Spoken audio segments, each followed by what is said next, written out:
भोले जी और माता पार्वती जी के कमल चरणों में गोर छुके गोर लागतानी हमार को हम स्वीकार होके। माँ जगदम्बा भवानी के कमल चरणों में गोर छुके गोर लागतानी हमार को हम स्वीकार होके। सब देवी देवता के कमल चरणों में गोर छुके गोर लागतानी हमार प्रणाम स्वीकार होके। नीलम दीदी और हरेंद्र भैया के कमल चरणों में गोर छुके गोर लागतानी हमार प्रणाम स्वीकार होके। सब गुरु भाई बहना के कमल चरणों में गोर छुके गोर लागतानी हमार प्रणाम स्वीकार होके। आशीर्वाद के चाहना बा। तो देखिए गुरु भाई बहना, हम आज आप लोगन के बहुते बहुते सरल शब्द में कहानी के माध्यम से भोले जी के चर्चा सुनावे जाता नहीं। ते चर्चा के आप लोग ध्यान पूर्वक सुनो। चर्चा कबो आधा अधूरा नहीं सुने के चाहिए। काहे खातिर कि आधा कथा सुनले से परम पिता परमेश्वर और माता पार्वती जी के अपमान होला। और जब पूरा कथा सुनब तो आप लोगन के कथा के रहस्य के बारे में पता चली और आप लोगन के भरपूर ज्ञान मिली। तो कथा कबो आधा अधूरा नहीं सुने के चाहिए। पूरा सुनबे तबे कथा से आप लोगन के का सीखे के मिलल तबे पता चली। तो देखिए आज के कथा यह है कि एक जौन है कितना लोग कन्या करतीन तरसेला, जेकरी भगवान देला तो बेटे बेटा देला ना बेटी हुए देला। एगो गुरु बहना रहली, उनके भोले जी के दया से उनके कन्या के प्राप्ति होला, लेकिन जन्मते माई के स्वर्ग सिधार जाली। तो उनका बाप उनके साथे देखी कितना जुर्म करेला।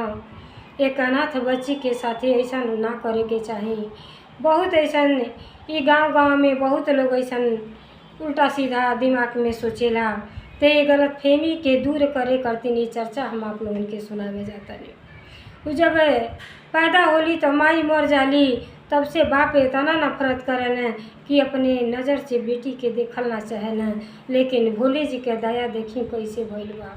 ये सार गलत चीज़ है। अरे जौन हमरे किस्मत में लिखल बा वो तो हो ही के रही, लेकिन हम काहे खातिर कि अपने जे चल गए ओकरे करतीन हम रोइला, आ जे बा ओकर हम कदर ना करेली। तब बाप बाद में पछता के का करी। हम जब तक कन्या उनके साथ रहली तब ले नफरत के सिवा कुछ ना कैला। तो देखिए उनकर नसीब कैसे भगवान जी सुधर ले बानी और कैसे उनके बाप के ज्ञान भइल बा। जब पूरा कथा सुनब तब आप लोगन के आनंद आई। तो हमार कथा अगर आप लोगन के अच्छा लगी तो कमेंट में भोले जी और माता पार्वती जी के नाम जरूर सभी लिखब। काहे खातिर कि देखी उहे के दया भाव से हम बैठीला आ का बोलीला हमें कुछ समझ में ना आवेला। सब उहे के दया कृपा बा, अवसर मिलल बा कि उहे के गुणगान गा सकतानी। तो अगर कौन त्रुटि हुई कि क्षमा करब सभी। और कमेंट में भोले जी और माता पार्वती जी के नाम जरूर सभी लिखब। नाम लिखले से, बोलले से, कहले से, सुनले से सारा दुख के निवारण हो जाला। तो देव के देव महादेव के जरूर अपन गुरु बनाई और अपने जीवन के धन्य बनाई। जे हमारे चैनल पर नया हुई वो हमारे विधाता ज्ञान चैनल के सब्सक्राइब कर दी, ताकि जो रोज़ हम एक वीडियो डालेला भजन कीर्तन के साथ रहेला तो अगर आनंद सभी उठाई। तो देखिए एक गांव में एगो गुरु बहिना रहेली। तो गुरु बहिना के जौन है सास ससुर रहेला और पति पत्नी 4 जनी रहेला लोग। भोले जी के दया से सब चीज़ उनके रहेला, संपन्न रहेली, लेकिन बड़े प्रेम भाव से भक्ति भाव करेली। लेकिन नसीब में ना क्यों जाना था कि मान ली मनुष्य के जन्म पौले बानी तो अच्छा समझ आ गई बा, तो हम अपन अगला जन्म बनावतानी आ ना जानी का अगले जन्म में बिगाड़ के आयल बानी तो ओके तो यहाँ हमके भोग ही के। तो गुरु बहिना के बेचारी के भोले जी के दया से कन्या के प्राप्ति भई। आ जैसे कन्या के जन्म देली माई वैसे स्वर्ग सिधार गईली। माई के प्यार दुलार बेटी के नाम मिलल। जब माई मर गईली और शनिवार के दिन रहल वो बेटी पैदा भइली। और जब बेटी पैदा भइली और जब गुरु बहिना मर गईली तो जब उनका पिता रहला वो बेटी से सख्त नफरत करे लगना कि ई तो बेटी जौन आयल बाटी ई बहुते कुलक्षणी बाड़ी, इनकर चेहरा देखल पाप बा कि अइते हमरे पत्नी के मृत्यु हो गई अब अनेक प्रकार के बात उनके मन में बैठ गई। तो देखिए गुरु भाई बहनों, जब घर ही के मन ही खराब कहियो तब बाहर के लोग तो खराब कहबे करियो। अब जैसे वो लड़की 1 साल के भइली, जब हम लइकन के जन्मदिन मनावेली, जब 1 साल के भइली वही दिन उनकर दादू के एक्सपायर हो गई। जब दादू एक्सपायर हो गई तो बाप के अंदर और क्रोध है आ गई।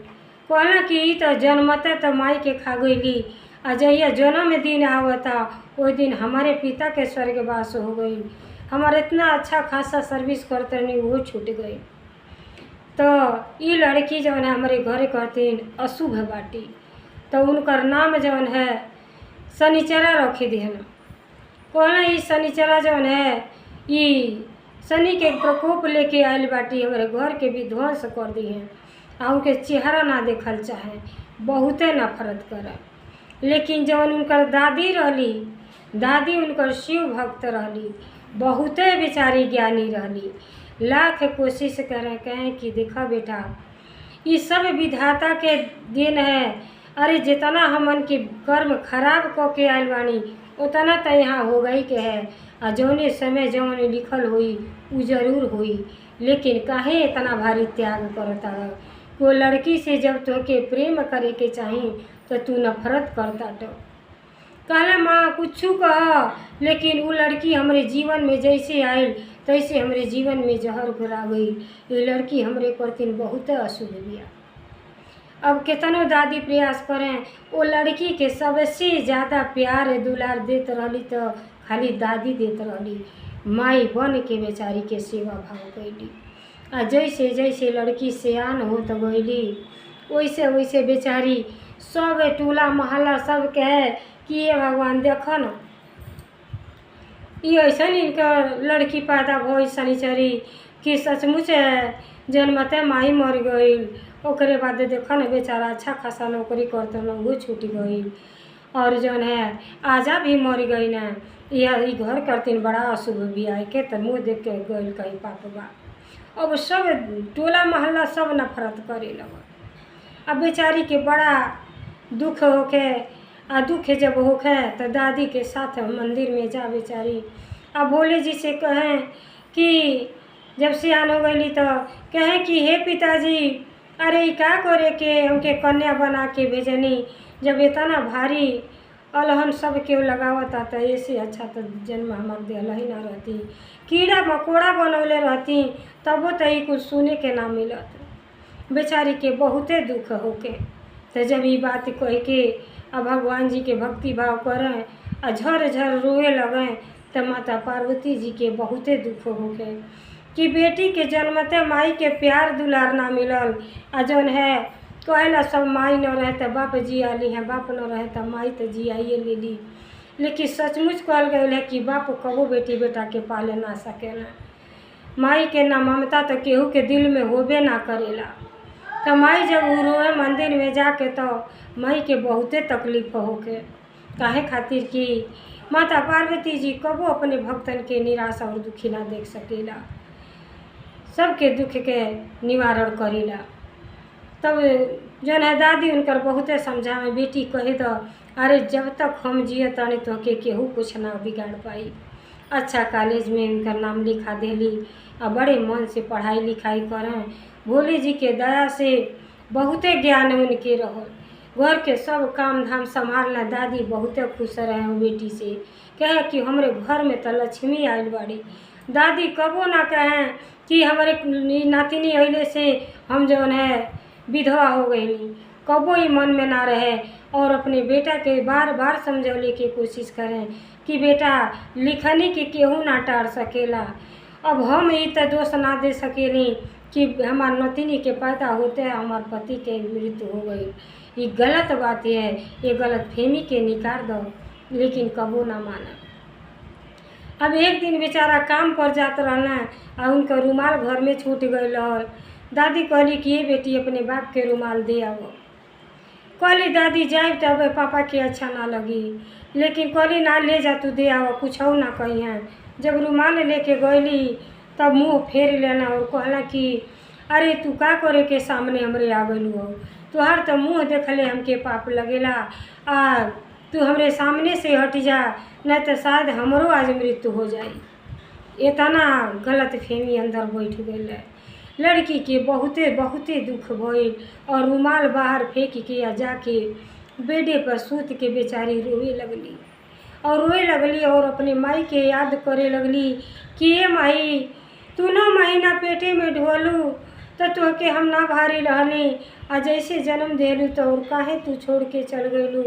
हमारे यहाँ दुनिया संसार में केहू ना बा माई, तू रहतू तो ई बात केहू ना कहत हे माई। हमके अनाथ कोई के चल गईलू। आ सोचत सोचत बेचारी रोवत रोवत सुत गईली। जब सुत गईली तक स्कूले जाए के उनके लेट होत रहल। दादी अइली तो देखली सर और सहलवली, कहली अरे हमार गुड़िया काहे सुत गईली। वह बेचारी प्रेम से प्यार दुलार करें और नाम लेके गुड़िया गुड़िया बुलावें।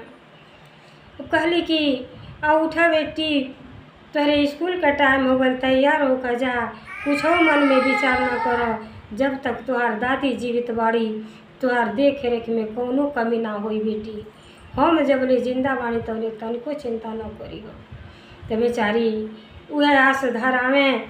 ओकरे बाद तैयार भइली, खाना उना खैली, आ स्कूल में गईली। कहली कि दादी उनकर कि जा बेटी तू परीक्षा देले बाड़ू, आज तुहार रिजल्ट निकले वाला बा, सुबह शुभ सुना। बेटी तो घर में हमेशा निराश रहे, लेकिन जब कॉलेज में गईली तो फर्स्ट क्लास के पास गईली तो वहाँ सब जितना लड़की लड़के मास्टर रहन सबके शाबाशी दियल, सबके ताली पीट के स्वागत कई लड़की के। तो थोड़ा लड़की के चेहरा पर रौनक आ गई। कहली कि हमके आज तक कबो सम्मान घर में ना मिलल, दादी के सिवा केहू ना दिहल।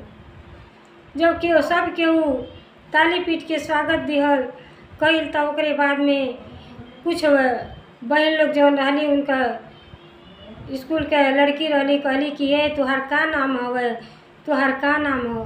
बेचारी अपन लाजन अपन नाम ना बतावत हई कि हम का नाम बताई, हमार नाम तो लोग शनिचरा रखले बा, तो हम नाम कैसे बताई। अब बेचारी शांत चुपचाप ठड़ा बाड़ी तो सब के लगल हसे कि कॉलेज में पढ़त ताड़ी, इनके नाम के पता नहीं था। तो हमें बहुत सभ्य एक लड़का रहना, वहाँ से कहना अरे केहू के प्रतिहास ना करे के चाहिए। उठला कहना अरे चुप हो जा लोगन, केहू के इतना अपमानित ना करे के चाहिए। और गईले और उनसे पूछला कि तुहार हम दोस्त बनल चाहत हई, तू अपन भाई समझ के हमके बताओ कि तुहार का नाम है, का प्रॉब्लम बा, काहे चुप बाटू। तो बेचारी कहली कि आहो में देखी हम जन्मते हमार माई मर गईली, माई के तो चेहरवे नहीं खी देखले, बाप हमारा सख्त नफरत करना कि हमार नाम रोक देना शनिचरा, कि हमारे घर में ही अशुभ लड़की पैदा हो गई बा। हम चेहरा देखे नहीं तो हमार कोनो काम अच्छा ना होला। हमारे दादी बस एक ठो बाड़ी हुए अपार हमसे प्रेम करीला। अब जब इतना बात वो लड़का सुनला बहन बतियता बाड़ी तो ले लड़का जौन है अपन कहीं फार्म भरले रहना, उनके नौकरी के जौन है फोन आ गई कि तोहार नौकरी लग गई। लड़का बहुते खुश भइले कि आज हम दोस्ती के हाथ बढ़ौली तो इनकर जौन है बातें चित बहन करत आई तो ले हमार बड़ा शुभ समाचार मिल गया कि हमें नौकरी मिल गई। तो कहला आज से तुहार नाम है, तू चिंता ना कर, तुहार नाम शांति रही। अब उनकर शांति नाम दे देना, शनिचरा से शांति नाम कही देना। अब ले के गई ना कॉलेज में, कहने देखो इनकर शांति नाम है, यही से शांति से ठड़ा रही है, तो उनके समझ जाए के चाहिए। तो सब केहू अब जैसे पतिहास करत रह सब केहू चुप हो गई। अब देखी बेचारी जब अपने घरे जाताड़ी तो जब घरे जाताड़ी तो रास्ते में एक ठो बारात आयल तो सोचली तनी हम ठाड़ होके देखली तो वहाँ जौन है टोला पड़ोसन के जौन औरत रहली। अब देखली तो कहली आई हो दादा ये तो शनिचरी कहाँ से आ गई। आई तो जहाँ जाले तहाँ दादा ले अपने माई जन्म लेते अपने माई के खा गई और बाप के नौकरी छूट गई। और जन्मदिन रहल ओहि दिन बाबा के मृत्यु हो गई। अरे ये अशुभ ना लड़की बा, बहुते अशुभ बा। ई शादी के समारोह में शुभ में ही कहाँ आ गई। अब सब बेचारी बात ही सुनो तड़ी। तब तक देखो तड़ी कि घर से उनका दादियों वही में गइल बाड़ी। कहली अरे ई तोहन का कही रहल बाटू, शुभ अशुभ शुभ अशुभ। अरे होनी के केहू ना टाल सकेला, ऐसा शब्द ना केहू के कहे के चाही। तो देखी तब तक शादी में जब लाइट लगल रहा, लाइट बुत गई, लाइन भागी गई। अब सब मेहरारू कहे लगली कि देखो न शनिचरी के होते ये घर के लाइट गुम हो गई, एकरे पहले काहे ना भागल।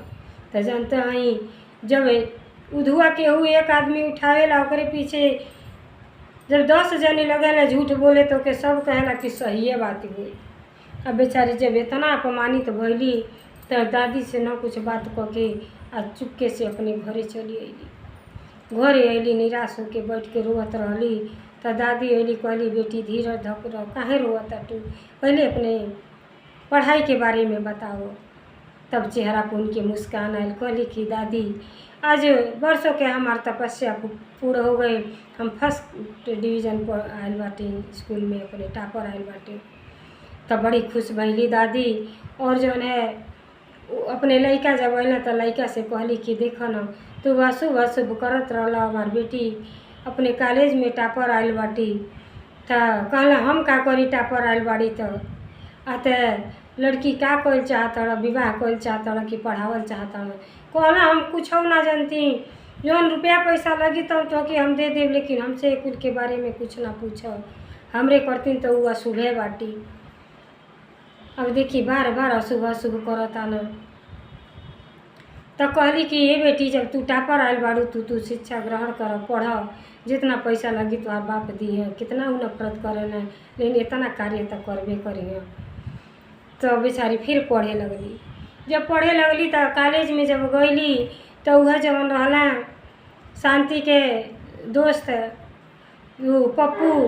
तो बेचारा वो कहला कि देखा बिहान हमरे मम्मी पापा के जौन है सालगिरह बाटे, आ सालगिरह में तो कि हम चाहतानी कि अपने घरे ले जाई और अपने मम्मी पापा से मिलाई। उनका मम्मी पापा भोले जी के भक्त रहल और बहुते ज्ञानी रहल लोग। तब बेचारी कहली ठीक बा। अब उनके मम्मी और पापा के सालगिरह रहल, वही में लेके जब वो लड़की के गई ना तो लड़की के जैते अब जैसे दरवाज़ा के अंदर पैर रखली तैसे उनके पापा का टेंडर बहुत दिन से फसल रहल। तैसे फोन आवता कि टेंडर पास हो गई। खुशी के ठिकाना ना रहल। बाप लगना हंसे कहना कि देखो हमारे इतना दिन के कार्य फसल रहल है और टेंडर पास हो गई। तब जौन है पप्पू के लगल झूम के नाचे। कहले पापा अब तो से एक बात हम कहल चाहतानी। कहले कि ई कन्या के है, अति हमरे कॉलेज के दोस्त है। जब से इनसे हम दोस्ती कैली तैसे हमके नौकरी मिल गई और घर में जैसे पैर रखली तैसे हमारे पापा के कार्य सफल हो गई। ये लड़की हमारे घर करती बहुत ही शुभ बाड़ी। जब इतना बात माई सुनली तो जब उनका सास रहली कहली कि ये बेटा हम चाहतानी कि ये लड़की के अपने घर के शांति के अपने बहू बना ली। तो के मंजूर बा न। तो लड़का जौन पप्पू रहला मुड़ी हिला देला, कहला हम। माई बहुते खुश भइली। तो बेचारा सब कहानी बताओ ना। कहले कि ये अम्मा देखो ई जैसे पैदा भइली इनका माई मर गईली तब से इनका बाप इनसे नफरत करे ना, इनसे इनके चेहरा ना देखल चाहे ना। और जन्मदिन के दिने बाबा मर गए ना तब से इनकर नाम शनिचरा धर दे लोग, इनसे बहुत नफरत करेला। आ प्रेम करे वाला एक दादी शिव भक्त दादी बाड़ी शिष्या, वह अपने नतनी से अपार प्रेम करेली। तब जौन है जब इतना बात पप्पू के मम्मी सुनली तो वो तो शिव भक्त रहली। जब शिव भक्त के देखी भक्ति में तो यह चीज़ है कि भोले जी और माता पार्वती जी प्रेम के भूखा हुई। जेकरे दिल में प्रेम रहला वह भक्ति भाव कर सकेला। तो बेचारी बहुते प्रेमी रहली, गुरु बनौले रहली भोले जी और माता पार्वती जी के। तो उनके ज्ञान बहुते रहल।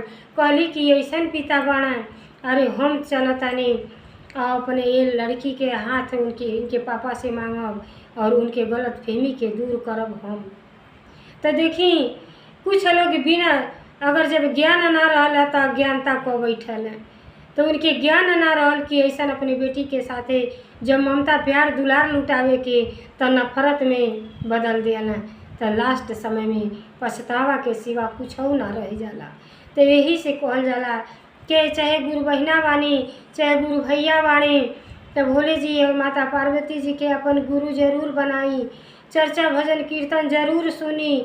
जब सत्संग से सब जुड़ब तो आप सभी के बहुत कुछ सीखे के मिली, बुढ़ापा तक आदमी सीखेला।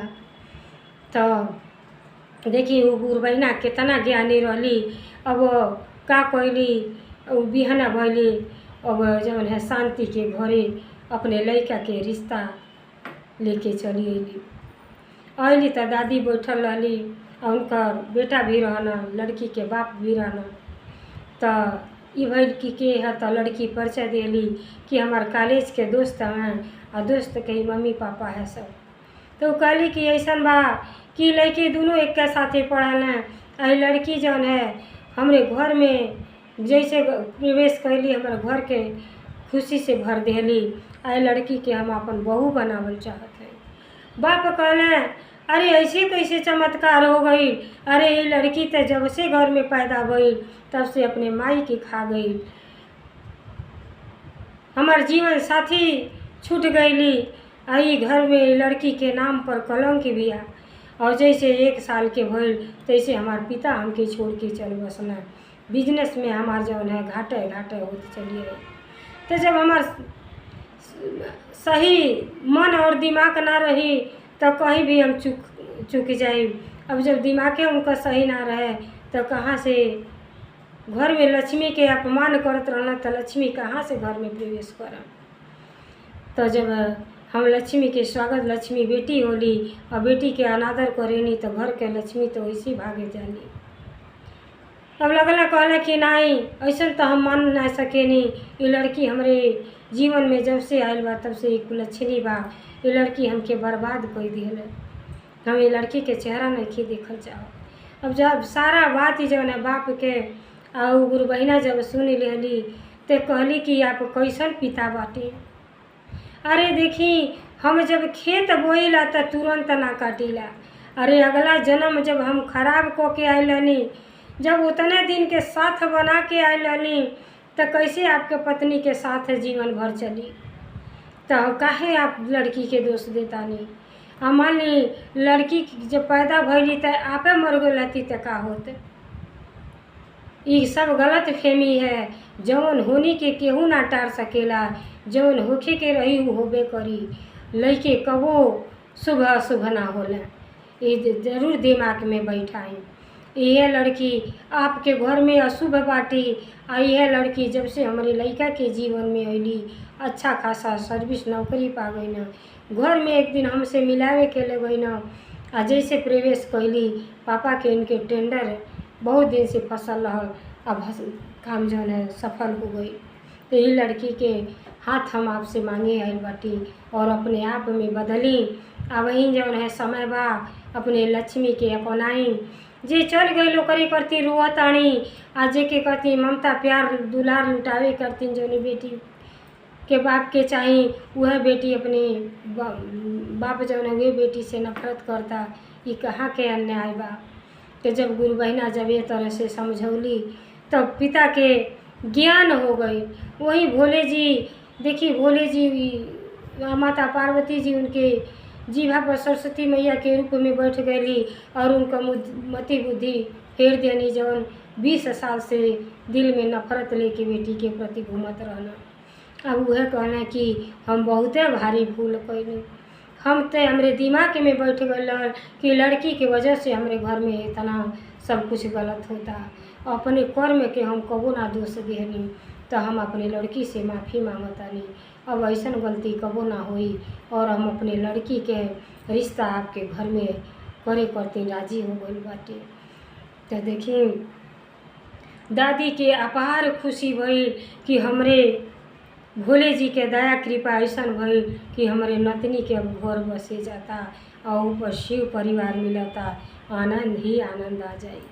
तो देखी बेचारी जब शादी के दिन पड़ गई तो बेचारी इतना मगन भैली दादी कि हम अपने फर्ज से कबू मुकर नाई। हमारे बेटी का जो है अच्छा खासा रिश्ता मिल गई तो अति प्रसन्न भैली। भगवान जी के मंदिर में नहा धो के दादी और जो है नातिन दोनों जनी गईली मंदिर में।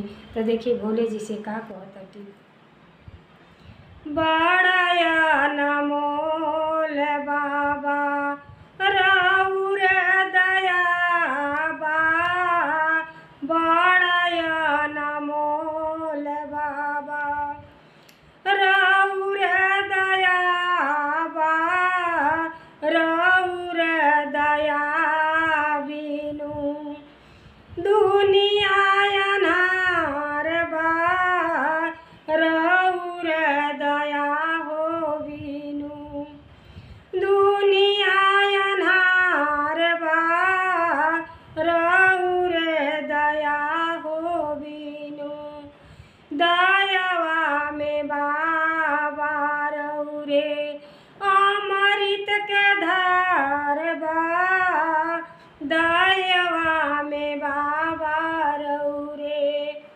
अमृत के धार बा, रउरा के दया बिनु दुनिया अनार बा, रउरे दया हो बिनु दुनिया अनार बा, रउरे दया हो बिनु दुनिया अनार बा, बड़ाया नमोल बाबा राउर दया बा, बड़ाया नमोल बाबा।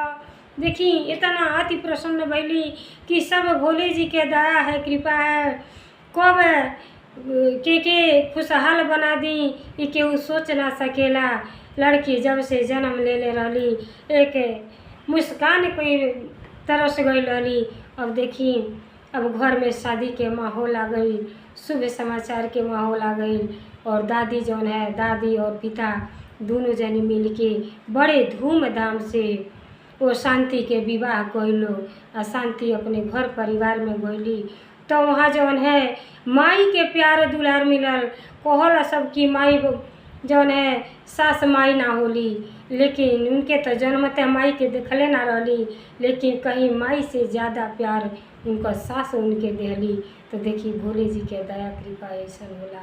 तो यही से कहनी कि भोले जी और माता पार्वती जी के अपन गुरु जरूर बनाई। कुछ जौन सीखे के बाद तो भगवान जी के शरण में जाके सीख ली। तो जैसे भोले जी और माता पार्वती जी वो शांति के जीवन में खुशहाल कर देनी, उनका इतना अच्छा परिवार दे देनी, वैसे सब गुरु भाई बहना पर दया और कृपा बनाई। हर हर महादेव, घर घर महादेव, भोलेनाथ की जय, सच्चे दरबार की जय, 56 कोटि देवता की जय।